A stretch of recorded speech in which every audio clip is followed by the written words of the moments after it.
नमस्कार दर्शक बंधु आज भिडियो को आपको स्वागत। आज आम चक्कानयन है कवितार 6 नंबर और 7 नंबर ये दुईटी प्रश्न मु उत्तर कर रही जाइथिला।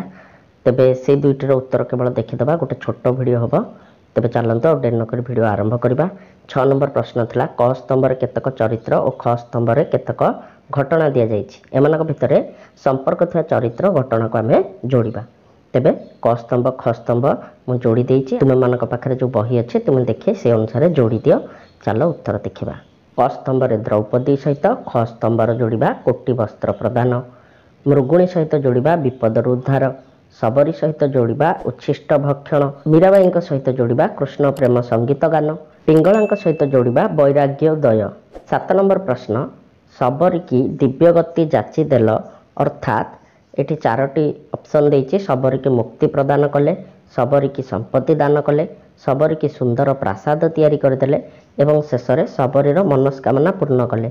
तेबे उत्तरटी हेब सबरी की मुक्ति प्रदान कले। तेबे ये दुईटी प्रश्न उत्तर रही जाइथिला जोटा पे आपण माने कमेंट करथिले। ये दुईटी प्रश्न उत्तर मध्य मु करदेली। यह पूर्ववर्ती वीडियो मानकर सरलार्थ एवं अन्यान्य प्रश्नर उत्तर व्याकरणर उत्तर सब हो सारी ये विषयटीर जार लिंक आपको डिस्क्रिप्शन में मिल जाव। तो से गुड़क जाकि आप देखिपारे। तेबे मु रहुछि आ गोटे वीडियो देखाबी।